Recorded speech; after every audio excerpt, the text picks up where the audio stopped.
When a sailor came down with scurvy, they tried quarantining them, and the sailor got sicker. Worse, the other sailors on the boat still got sick and or died. No amount of modern distancing, nor masks, nor antibiotics, nor pasteurization, nor vaccines, nor surgery, nor chemo, nor radiation would help these sailors with scurvy. The heart of the problem was their belief or thinking about this deadly malady. The problem was they assumed it was a contagious infectious disease or some other untested cause like dampness or hygiene. It was only after they actually did science, controlled experiments, that the cause and cure became immediately obvious and cured. They actually did the first step of science, observing something happening in nature, sailors getting sick. A second step, a solution, is to ask the question, what changed? When the sailors set sail and left their homeland, they were fine. So what changed while they were at sea? 3 weeks, couple months later, all of a sudden they start getting sick, one after another. There have been cases of land scurvy, which would rule out the sea or sailing or anything to do with dampness in the sea and the water and the oceans. It had to be something else. With scurvy, making a list of possible invaders or parasites or germs would only lead them in the wrong direction. For example, suspecting mosquitoes or sea bugs, foreign parasite, invader, whatever, it would keep them going down the wrong path and endless experiments that would produce no results. It was only when they asked about diet or emotions or toxic chemicals that are present on the ship and different from home or land, then they moved towards a cure.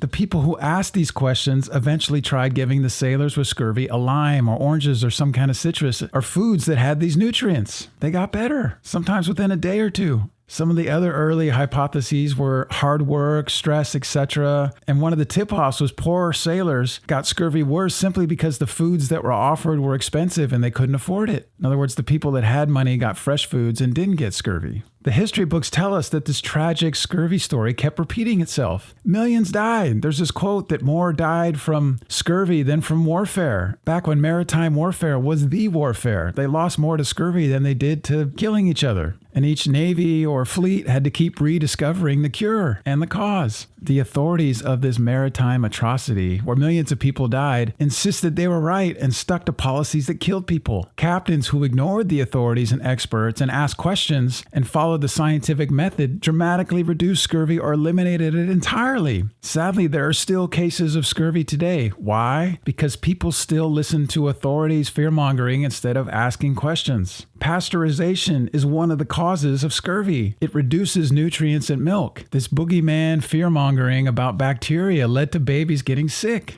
The sad fact is that ignoring pediatricians and medical authorities and feeding kids ancestral diets of raw milk got rid of baby scurvy and saved lives. What other incorrect, deadly beliefs are we clinging to now? What current conditions are we suffering from that didn't exist in prior years? Or what questions can we ask that will lead us to cures instead of interventions that are ineffective and cause suffering and death? I've said another way, how do we discern and listen to the voices, whether it's inside or out, that will lead us to healthier, happier, purposeful, meaningful lives?